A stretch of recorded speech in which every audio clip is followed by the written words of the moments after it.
All right, hopefully that works. So if you're seeing a title screen right now that says, "Tell me a story" with my name on it, you're looking at the right spot. There might be an interaction bar within Zoom for Mentimeter. That's for part of the interactive element of this presentation. So don't worry about it until I tell you. Feel free to click in there. If you're not seeing an interaction bar, no worries either. We'll get you there in just a moment. But for now, we're going to dive in, but I will stop here and just make one more announcement that we do have English to French interpretation services. We have great translators with us.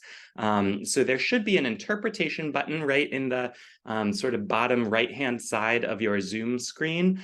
Go ahead and click into there and choose which language you want to hear this presentation in. So we encourage you to listen in English, listen in French, whatever works for you. But I hope people can hear everything okay. And we'll go ahead and dive right in with the 4 key topics that we're going to cover this hour. And I'll say up front, we're going to linger more on number 2 than anything else. So if you feel like I'm going long, don't worry. I fully intend to fly through some of the later moments in the presentation, but I filled this deck just full of insight so that you can refer to it later if it's helpful. The first topic we're going to dive into on the next slide is story, and it really permeates everything. This is the glue that holds the rest of the topics together. It's short, it's simple, but it's powerful. So let's get started, and let's get started with a question. This will give us a baseline. It'll let me know if you can hear me. Are you a natural storyteller? So how to answer this, you can either log into menti.com and use the code that hopefully you see on your screen, or there might be an interaction bar right in your Zoom window. I see people are already voting, so this is great. We'll do questions like this throughout the presentation. It's totally anonymous. No one is recording these answers in a way that's tied to you. You didn't sign into this to give your answers. And this is an easy peasy one. Are you a natural storyteller? So I'll give you a minute to vote here. I see 3 definitelys, which is awesome. This is going to be an easy presentation for you. I love that. I see a no. You're in the right place. Go ahead and take a minute. If you don't see a way to vote, let me know, and I'll open up the chat here just to be on the safe side. But you should see at the top of your screen, there is a join at menti.com, and then there's a code. And so if you aren't seeing the interactive element on your computer or within Zoom, you can join at menti.com. You can use that code and you can vote that way. So I'll give you another 30 seconds here to go ahead and vote. I'll take a sip of tea to stay hydrated. And I'm seeing a lot of definitelys, which is great. That's fun. I love that everybody knows too. Nobody has no idea if they're a natural storyteller. There we go. There's one who has no idea. You're in the right place. That's awesome. That's awesome. That's awesome. Well, I'll go ahead and close this in 5 seconds. 5, 4, 3, 2, 1. All right. So for the definitelys, that's exciting. Hopefully you'll fly through this next part of the presentation and we'll see what you can learn along the way. Be thinking about, what can I learn? I'm definitely a natural storyteller, but how could I take that to the next level? For the no's and for the I have no idea, you're in the right place. So thanks for voting. We'll keep doing this throughout the whole time. Okay, well, here are the elements of a story. Everybody take out your notebook, copy down everything you see on this page. There will be a quiz at the end, and if you don't pass, I'll put you into a breakout room with complete strangers and make you share your most embarrassing moment with them. No, I'm just kidding. I have multiple degrees in creative writing, and I'll be the first to say it doesn't have to be rocket science. Don't take notes on this slide. What you see here can be helpful. Maybe you have a story in which a hero felt called to right a wrong. The hero's journey could be a helpful paradigm. Or maybe you really do have a climactic moment in your story and you want to lead your audience to that. But listen, I don't think it's wrong to think about the dramatic arc of your story. I don't think it's wrong to follow one of these formats. And if you've Googled how to be a good storyteller, maybe this is what you land on. But this is not what I'm here to talk to you about today. Today is so much simpler than that. So for those of you who said, I'm not a natural storyteller, take heart. A story just has 3 things. Does anybody want to take a stab in the chat at answering the question, what does a story have? What's a component of a story you tell? What do you think a story has? Feel free to take a stab as you answer that in the chat. Can anybody think of a component of a story? Background, I love that. That's great. Yep.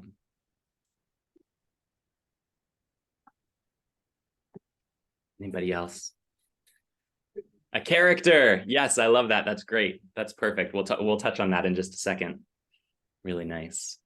You're all thinking, you're going to tell me, Cole, you're going to tell me what three things a story has. So I'm not going to venture a guess here. So I'll go ahead and I'll just tell you. A story has, here we go, a problem, a solution, and an outcome. And you might think to yourself, oh, that's way too simple, Cole. But here are the three things that they have. And if you don't include all three of those elements, you're going to fall flat, anywhere from a little flat to totally dull. So problem, solution, outcome. If you take nothing else from this story section, take these three things: problem, solution, outcome. What do I mean? Well, here's an excerpt from Japaigo. It's from years ago, so no worries if you don't jive with it. But it's a great, simple, quick example. I'll read it for you. See if you can identify the three elements of the story. Shortly after birth, Odette started bleeding heavily. I realized I was losing her, midwife Agnes said. But because of your support, I immediately applied what I learned during basic emergency obstetric and newborn care training. It worked, the midwife said. I was able to save her life. So here's the problem statement. Odette started bleeding heavily. I realized I was losing her. That's a big problem. If I didn't start with that, I wouldn't have a story. Starting with the problem is one of the simplest things people ignore. You absolutely do not have a story if you don't include the problem. Shakespeare, TED Talks, politicians, science fiction, romance novels, good, well-done stories always feature this component. They start with a problem. Here's the solution. Notice that this is probably what you're most comfortable talking about. This is the element you've been pitching. This is maybe what you innovated or what you launched. This is what you were funded for. Make sure you include it at the right moment. It usually comes right after the problem. Here it's, I immediately applied what I learned during basic emergency obstetric and newborn care training. That's the problem. I mean, that's the solution. And then here's the outcome. The story doesn't resolve until this moment. I was able to save her life. You might have pitched your solution without knowing the outcome, but for most of you, you now have some sense of how things are going, of what story you want to tell, or maybe you will one day soon, and it can be the most powerful element in your story. This is your impact. This resolves the tension that you've built up with your problem and solution. This is the outcome. And finally, here's a sneaky component that sometimes gets included, and you can decide for yourself whether it's valuable or not. This goes to what somebody said in the chat, a character. But some stories have a hero. Maybe your team is the hero. You've been pitching yourselves as dauntless innovators who solved a hard problem. Or maybe your donor is the hero. Do you think your donor would like being the hero? They were fearless investors who believed in you when nobody else did. Maybe the health workers you partner with are the heroes, or your staff, or midwives, or nurses, pharmacists, moms, community leaders. This isn't one of the three key components, but it's worth thinking about, and it's a really powerful component.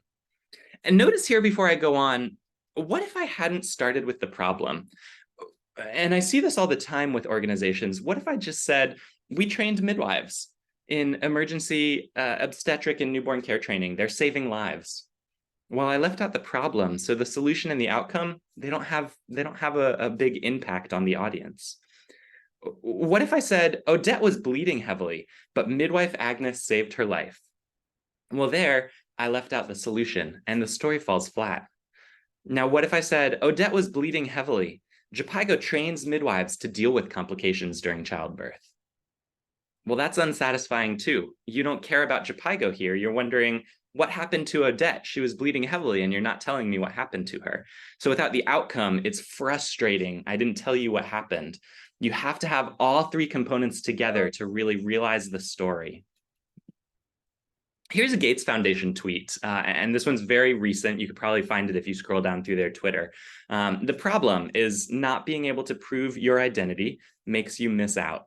Their solution is a customizable open source ID system. And the outcome is that it's a go-to for governments. The implied outcome probably is that it's helping people prove who they are.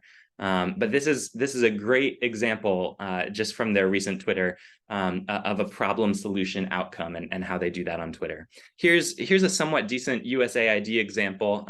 Problem, South Sudan has the third lowest literacy rate.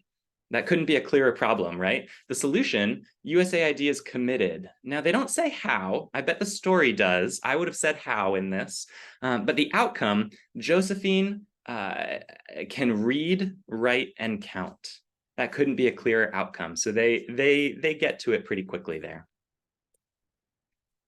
So problem, solution, outcome, and that's actually it. That's all there is to the story section of the presentation. I told you we were going to linger on data, and we are. That's what we're going to linger on. So congratulations, you're all storytellers now.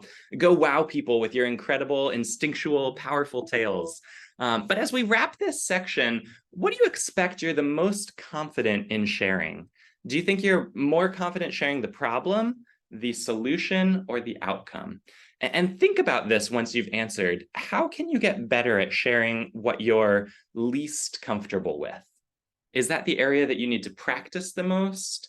Is that the area you need to dive into in your presentation or in your slide deck? Is that the area where you really need to linger? So think about what you're most confident in. That might be where you're most compelling. That might be where your audience leans forward a little bit. But think about what you're least confident in sharing as well. And that will help you understand where you need to hone in and where you need to focus a little bit as you practice. So I see a lot of you are most confident sharing the solution. I think that makes sense. That makes sense for innovators and for entrepreneurs and for people who are thinking about solutions all day long. A lot of you are confident in sharing the problem. That's great.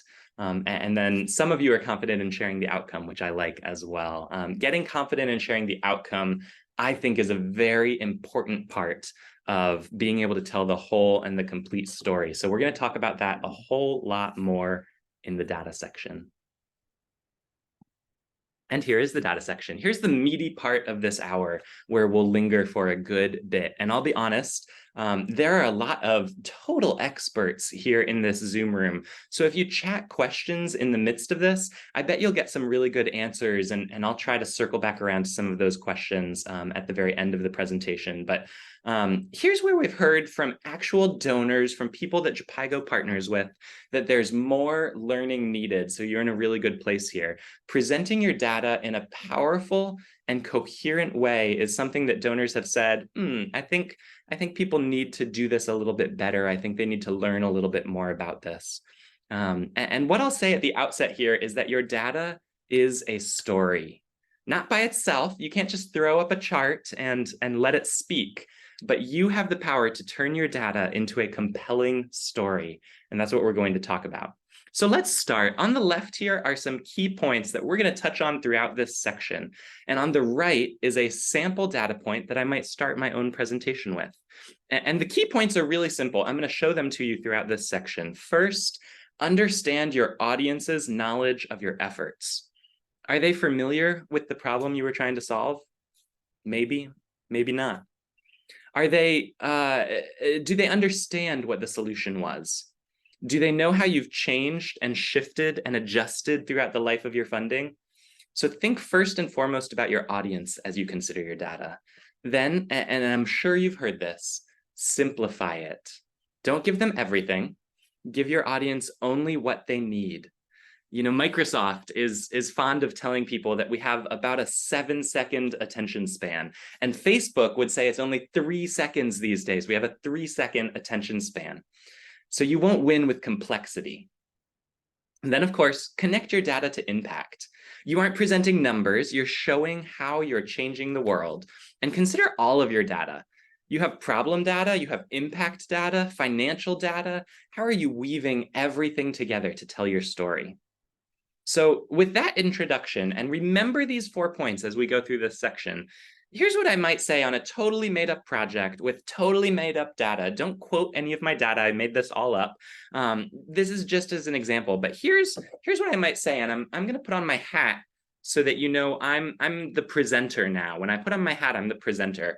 I might say, did you know that 10% of newborn babies will display signs of infection, but hospitalization is not possible for the vast majority of them? All right, what is that? That's a problem statement, right? Or if you're using a hero's journey model or a dramatic arc, it's the beginning moments of your story where you recognize a call to right a wrong. And I can even expand further on it. Let me tell you about this one baby. His name is James. Here's James. I want to tell you his story. And then I'd go on to tell you his story for 10 seconds or 30 seconds or whatever it took. I want to be absolutely sure that my audience understands the problem. And it's not just a number, it's not just my data, it's a baby. Now your problem has a face, it has a name, it's not just a piece of data. This could also be a chance to talk through some qualitative data. You might say, you know, in our interviews with families across 6 communities, many mothers talked about babies like James. Here's what some said. Or you could swing it right back around to quantitative data. But now your data has a name and a face, has a story. We're emotionally connected. But it's just one baby, right? Well, it's 1 in 10. And it turns out that 1 in 10 translates to 750,000 babies every year that will display signs of infection but die due to lack of proper care, including babies like James. That's every baby born in the United States from today until about December 17th. Every single baby. Just to give you an idea of how big that number is.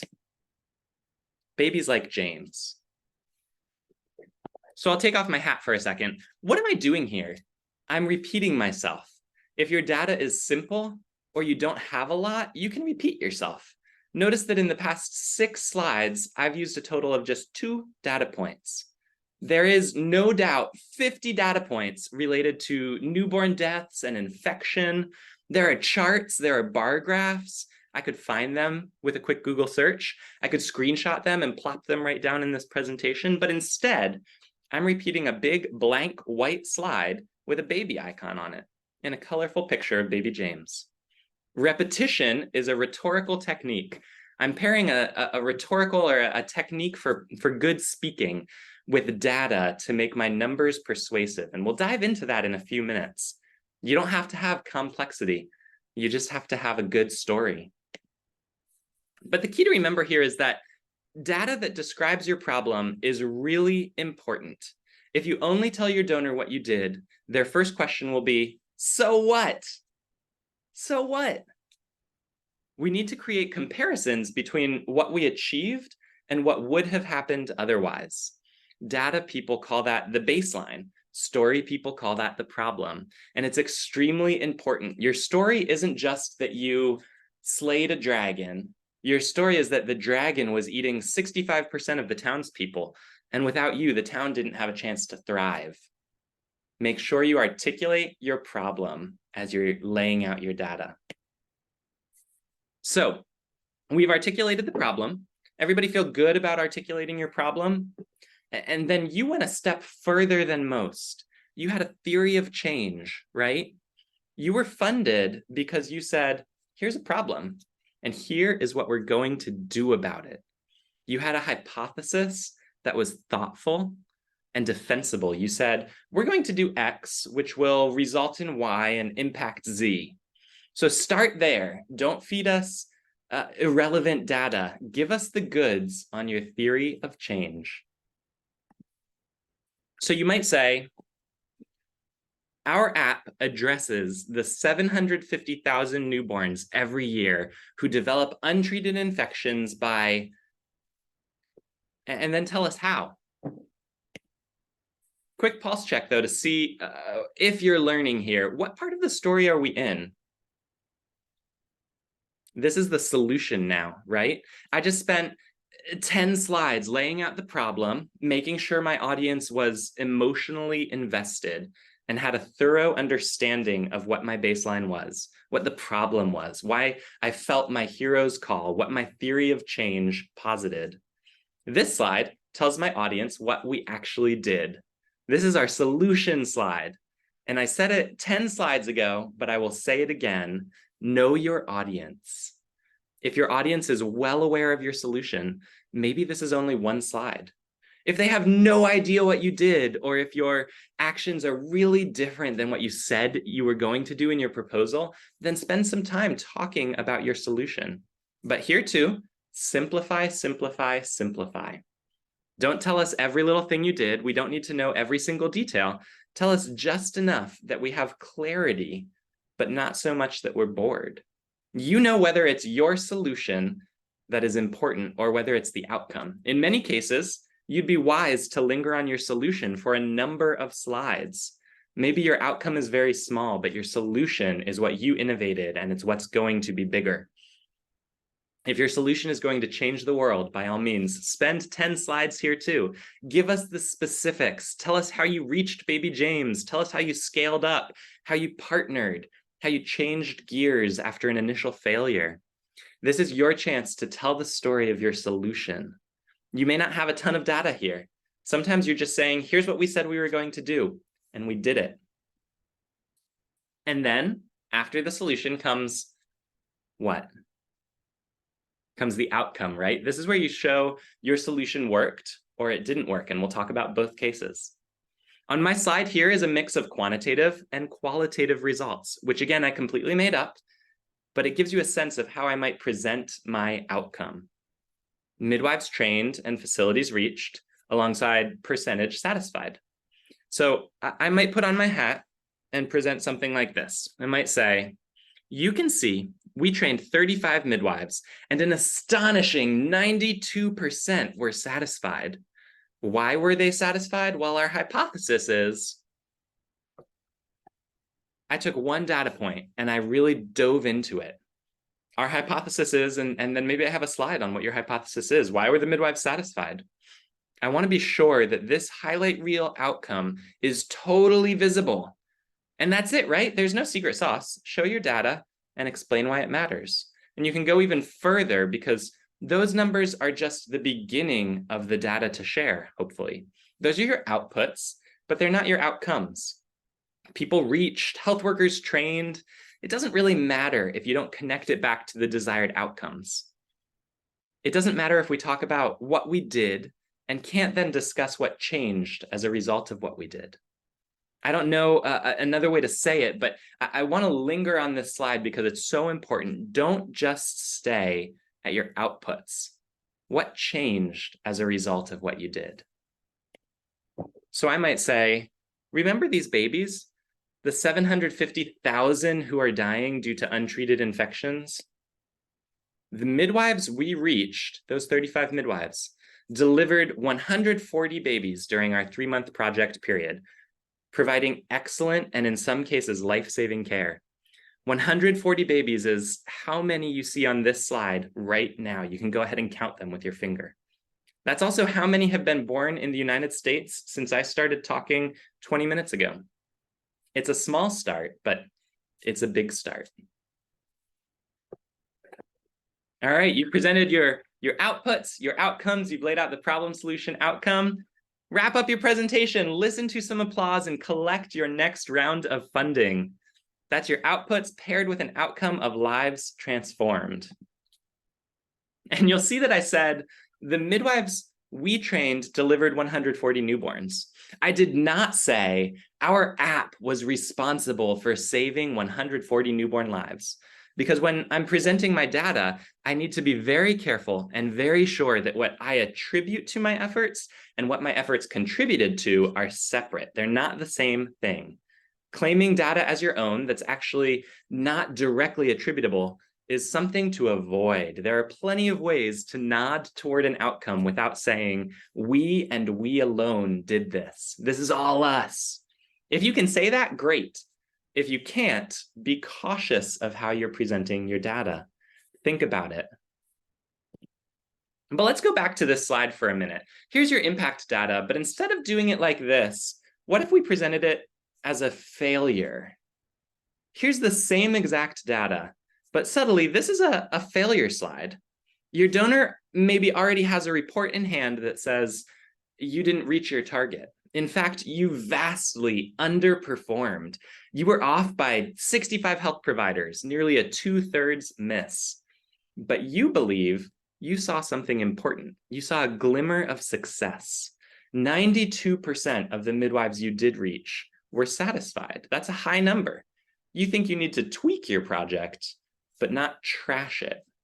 How would you tackle this? Here on this slide, I say, we failed. I say that specifically, it's right on the slide. Your donor's not gonna be surprised by it. They already have the report in hand. This is a failure presentation, not a success presentation. So my question to you, and it's a really key question. So if you're sleeping through this right now, if you're checking your emails, tune back in here for just a second, because we've heard from funders that there's a real gap in teams' ability to communicate failure. How do you communicate failure? So click back into Menti here and answer that question with a short phrase. How do you communicate failure?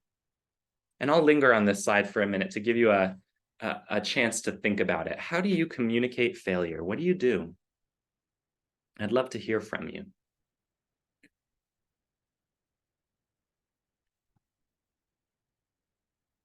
Would anybody be brave enough to respond here?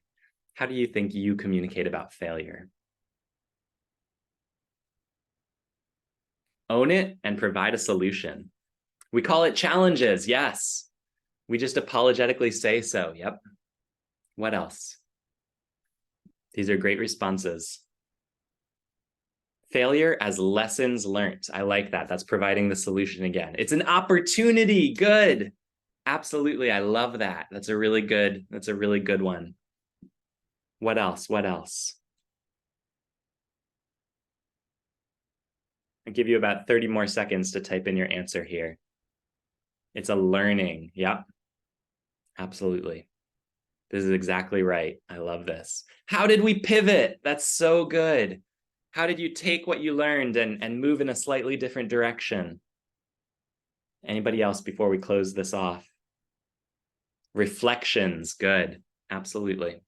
Things to improve, I see in the chat. That's perfect. Thank you for sharing that. I love this. Thank you so much for sharing. This is great. So I'll go ahead and close this. Keep thinking about it, but here's what I would say. Let's be honest, we fail all the time. That's okay. Your donor expects some rate of failure or maybe something to go wrong. They might model for it. Maybe you expected to succeed, but communicating that we failed is something we all have to do from time to time. So here's how you do it. You can still lay out your problem, your solution, and your outcome. And in the midst of that, you can point out exactly what you achieved and exactly where you failed. I like to be specific. We were aiming for this, but we achieved this instead. And here's the gap between those two things. It's not okay to skip number 2. Number 2 is where you say, we promised to do this thing, and we did it, and it didn't work.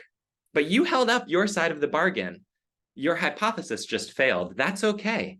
Maybe you focused on the hardest parts of the problem first, and the learning is massive because of it. Maybe the problem is just immense, or maybe your failure shines a light on the necessary ingredient to move forward.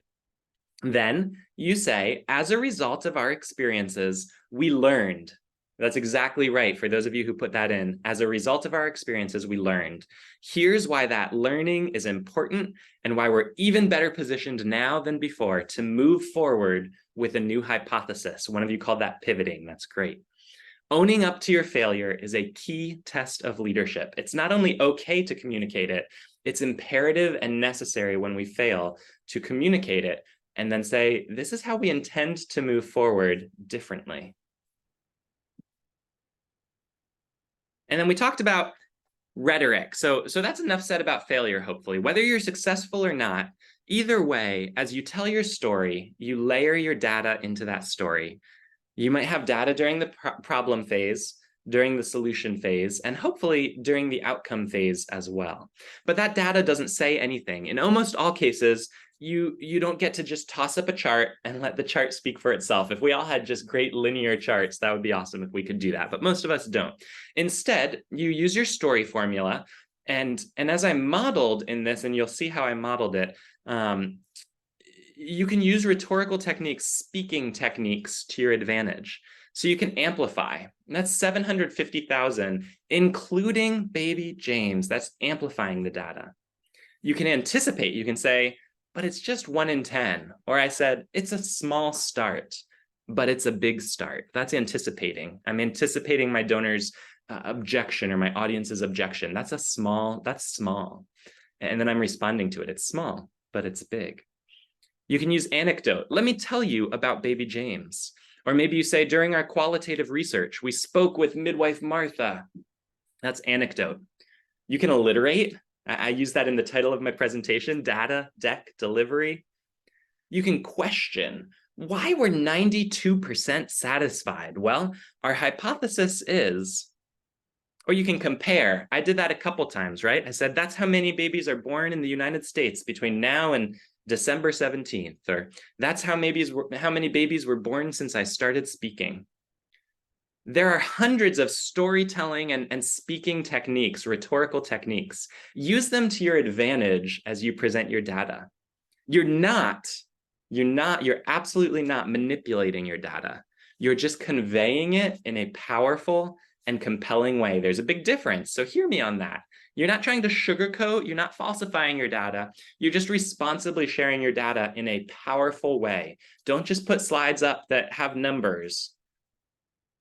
Make sure you're using all the techniques of speaking and storytelling to your advantage. And we'll go back to this slide.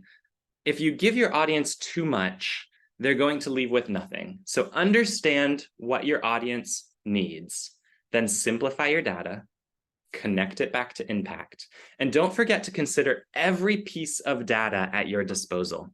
I didn't even touch on financial data, but if you have it, use it. Have a slide that talks about your financial data. Have a slide that talks about your outcome data, your outputs. Make sure you're using everything to your advantage. So onward to design. It's, let's see. We're 36 minutes into this presentation. This is perfect timing. And my, what a beautiful slide.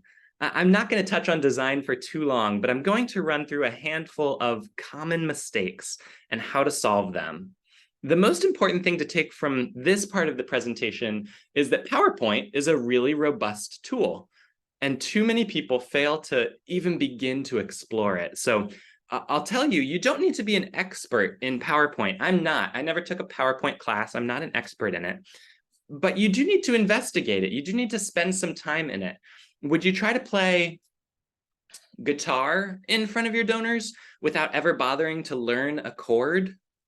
Would you cook them an omelet without learning how to chop up the vegetables? Why are you presenting without learning how to use your software that you're presenting in? Spend some time learning PowerPoint, and I guarantee you it will pay off. So here's a slide that I see all the time. It's big, it's white, it has tons of words. In fact, the text I wanted on it had too many words. So instead of doing any work to highlight what data was important, I just shrunk my chart and I plopped the whole thing on. Now you can't read it anymore. It's nearly impossible to parse, but all of the data from my entire project is in here, so I can check that box on my report. I've plunked a bunch of texty paragraphs in there and hope that my donor is going to love this slide. Don't do that. Don't do that. Instead, design your deck to be concise, to be clear, and to be simple. Nothing about that previous slide was simple, right? It's not the same as short. My deck has 70 slides today. I don't have a short deck, but simple means simple, right? That's what we're aiming for. This was one of my slides twice. It's okay to have simple slides and to pair them with a powerful story. Have you ever watched a TED Talk? They have some of the simplest, most powerful slides, a single image, a single number. What they don't have is hundreds of words on a slide. They're actually prohibited from doing that. They don't have a giant chart full of junk. They're not allowed to. TED Talks don't let them do that. They don't have an incomprehensible array of clip art and black icons that you pulled off the internet. In fact, for my slide deck today, besides the interactive answers, how many colors has my presentation used? How many colors do you think I've used in my entire presentation today?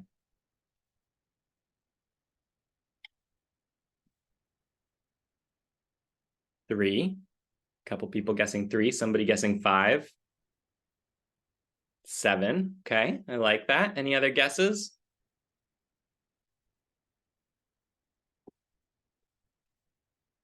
I don't have too much control over what colors pop up. We're coalescing around 5 here, and you're right. Wonder if I can show the correct answer here. I don't know how to show the correct answer. Show correct answer. There we go. 5. You're right. It was 5. I just have 5 colors in my entire slide deck, my entire presentation. I make sure that I only use those 5 colors.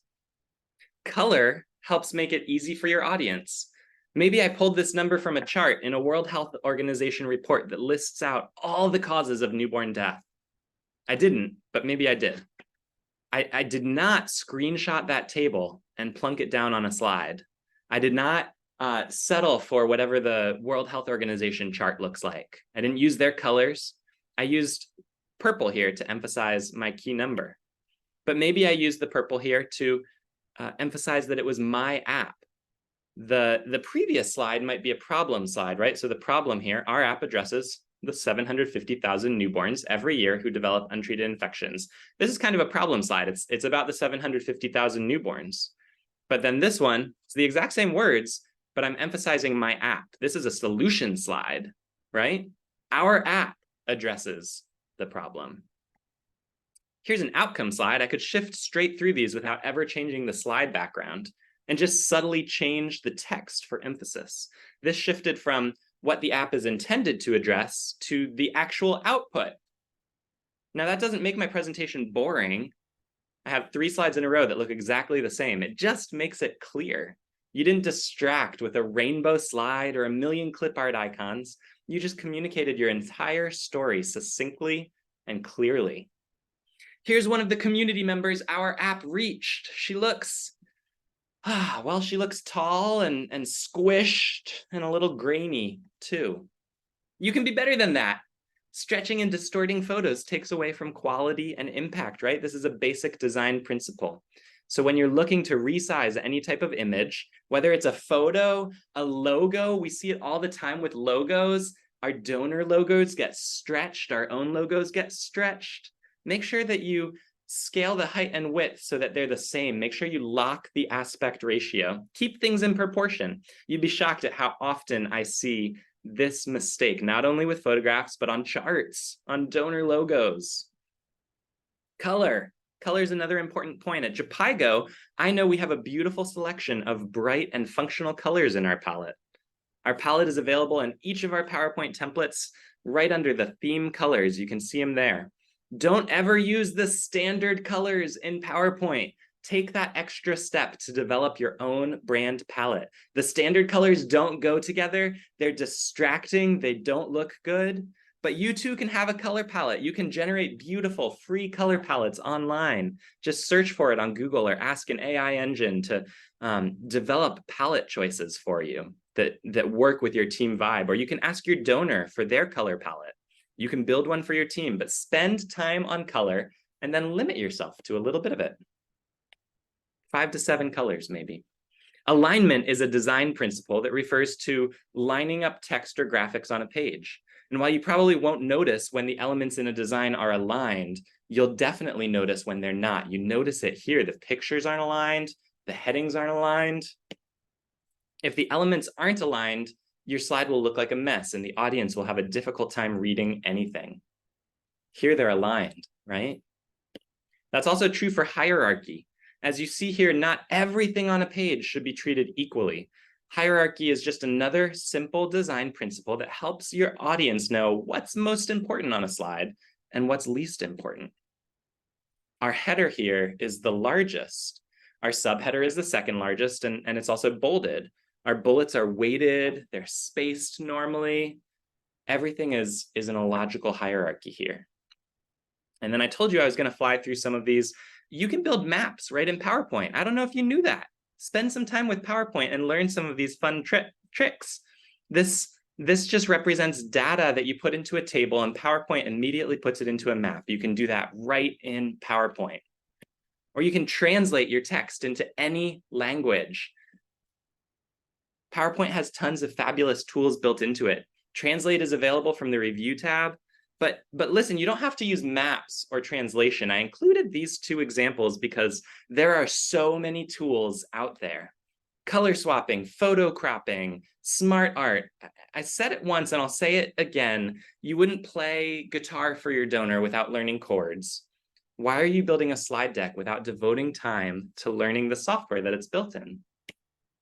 And then last suggestion here on design, there's nothing worse than giving a presentation and realizing while you're giving it that it doesn't look right on somebody else's computer.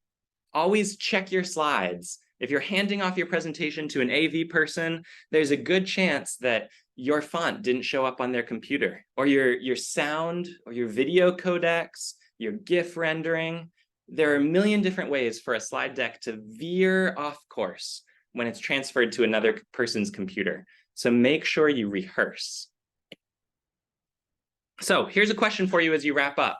Are you an excellent PowerPoint user? Take a minute. Would you say you're an excellent PowerPoint user? And there's only one answer. There's yes or not yet, but I will be soon.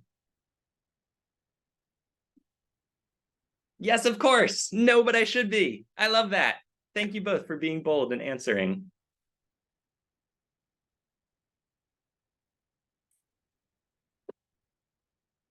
This is great. Yes, of course, we have some yeses. You're here. So you've been through now a bit of design.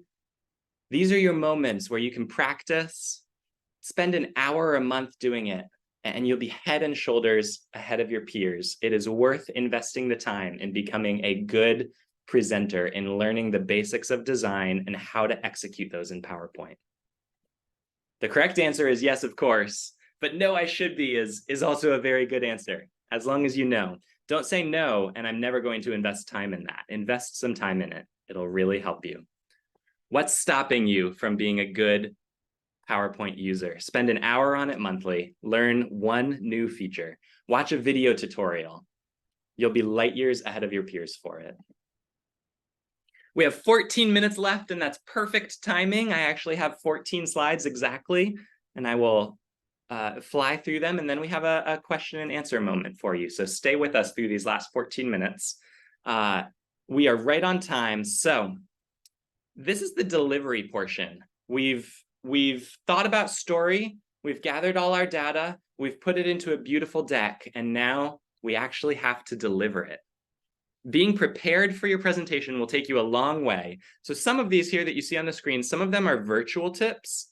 Some of them are for in-person presentations, and I won't read through all of them, but I'll highlight that your preparation is absolutely key. The worst thing in the world is having a good presentation ready to go, but you didn't know you had to say next and wait 3 seconds for somebody else to click through your slides for you.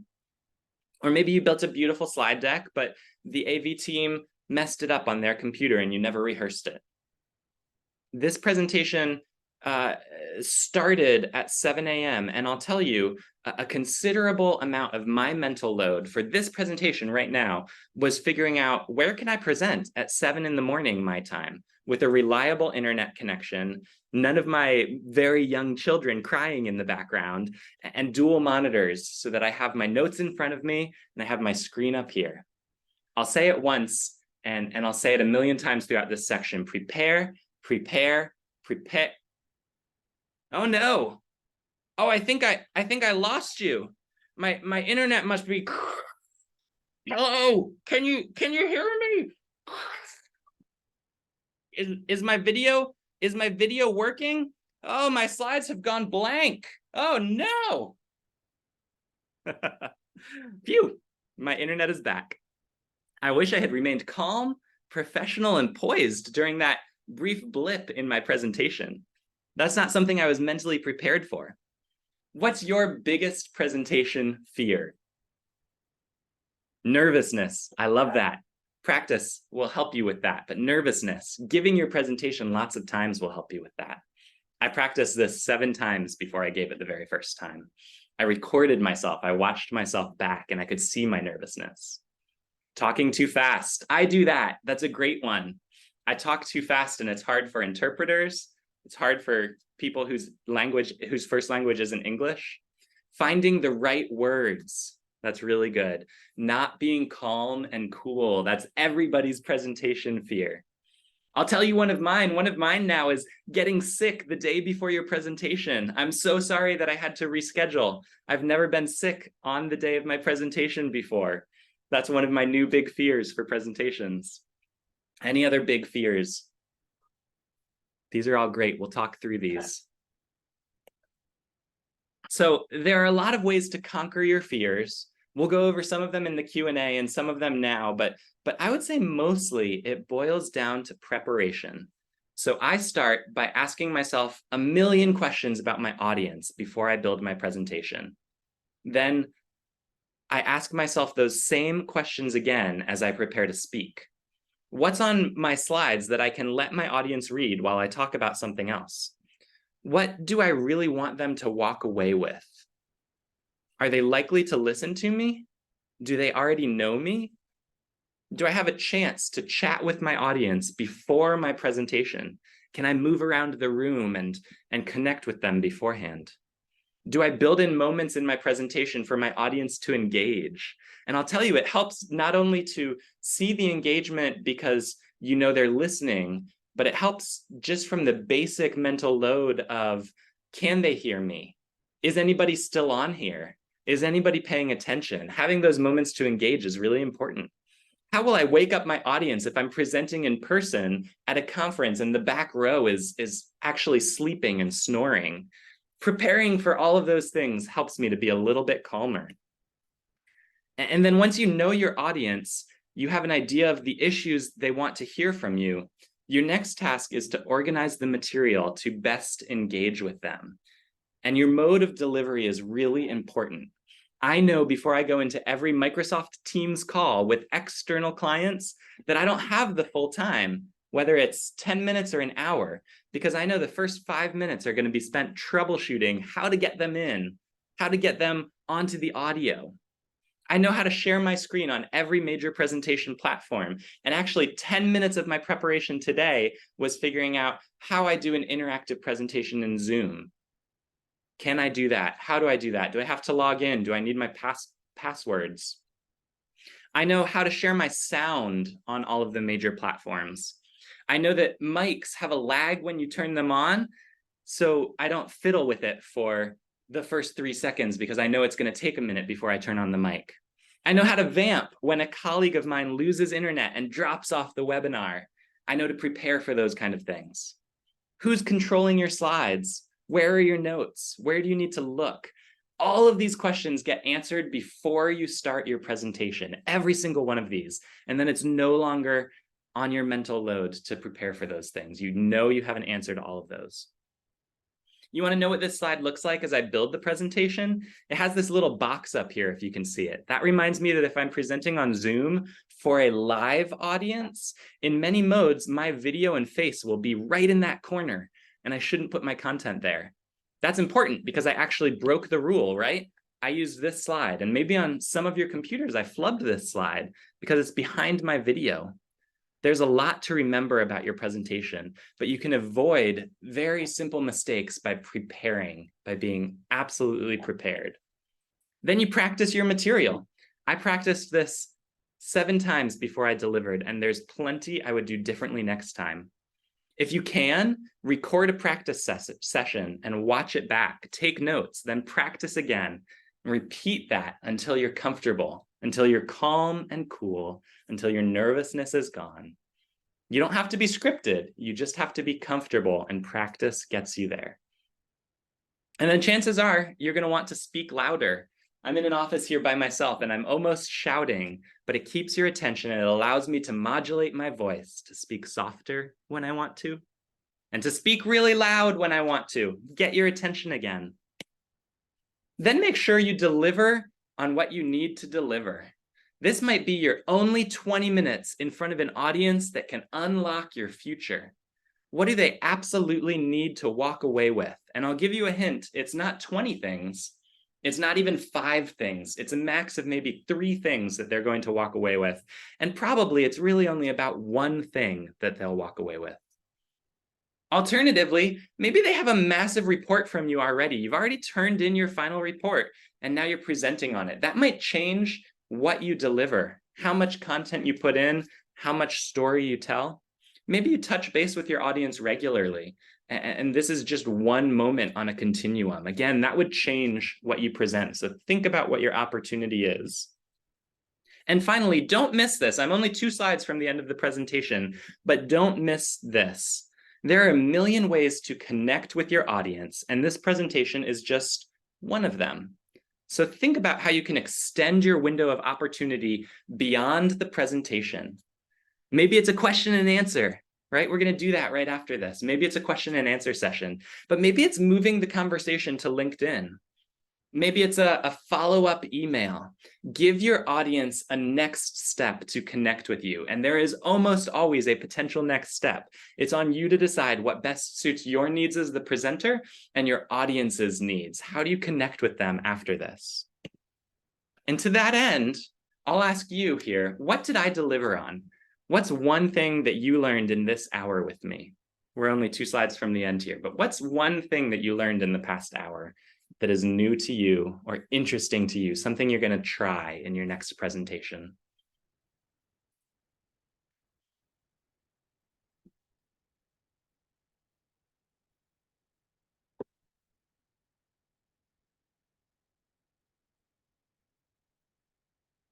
What's one thing that you learned today? Effective engagement with audience. Great, thank you.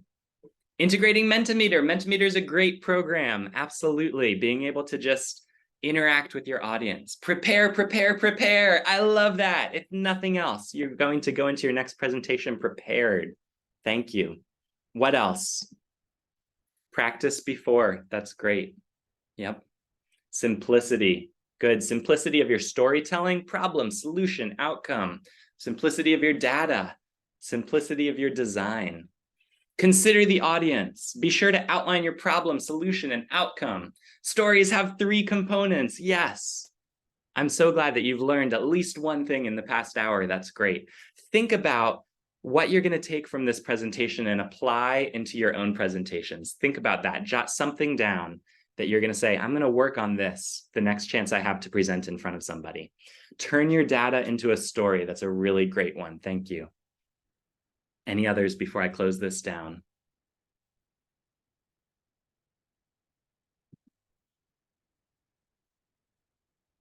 Yeah, composing as a story. Absolutely. Don't overload your slides.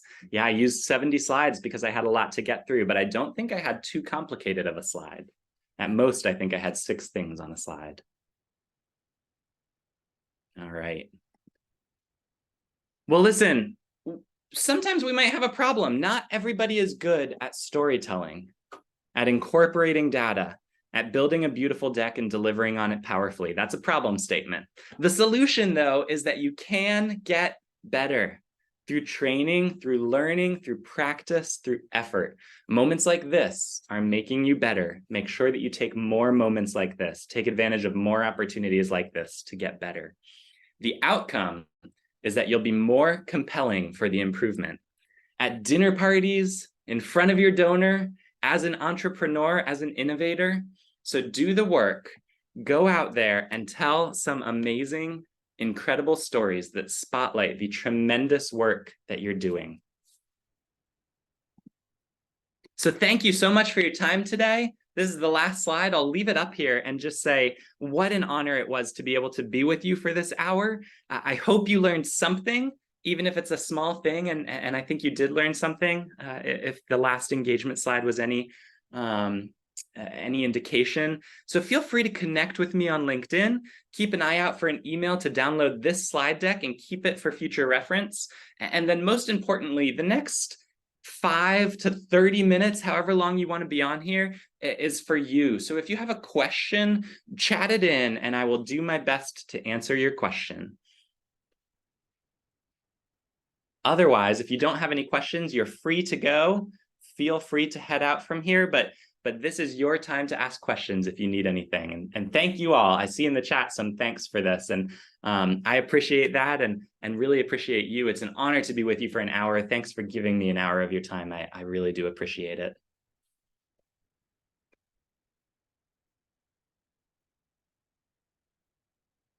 And for those who said, hope to get a recording of this presentation, I believe it recorded, I sure hope, and we will send that out. How do we get the deck? I believe we will send that right out to you in the same email that we used for the invitation. I will download this deck right after, and we'll be able to get that right to you. So thanks for asking.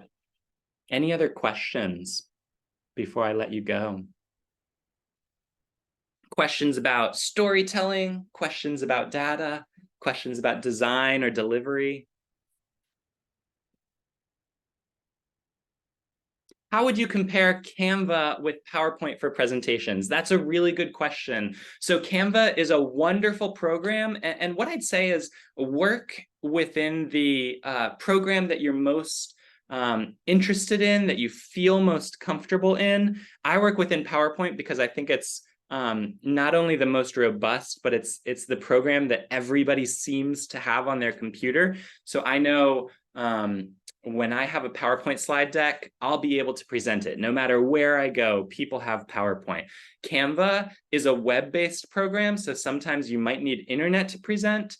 Sometimes you might not find a computer with Canva on it. Sometimes there might be some issues with it. It's just not as disseminated yet throughout the population. But I will say Canva is a great tool to design slides and then import them right over to PowerPoint. So if you feel good as a designer on Canva, they have templates, things like that. It's a great option for you, absolutely. Adobe Express is another one that's very similar to Canva, but is built on the Adobe platform. And that's another great tool to use templates and design presentations and things like that. But I always encourage PowerPoint, and then using other tools like Canva in the design with it. I think that's a great workflow to have.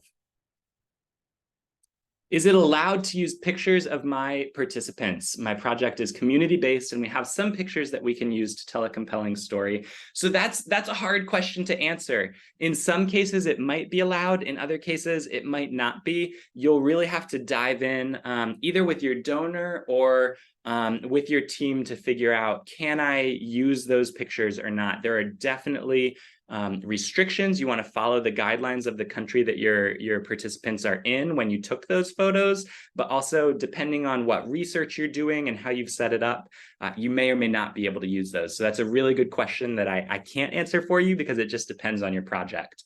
But that's a question that you want to answer so that you know I can use those pictures or I can't use those pictures. That's great. And for those of you who need to head out, please, by all means, please do. That's fine. I'll take a look here through any other questions. Any other questions? We'll give you another 2 or 3 minutes here to answer questions. And then if there are no others, I'll let you go. And I'll go ahead and stop recording now.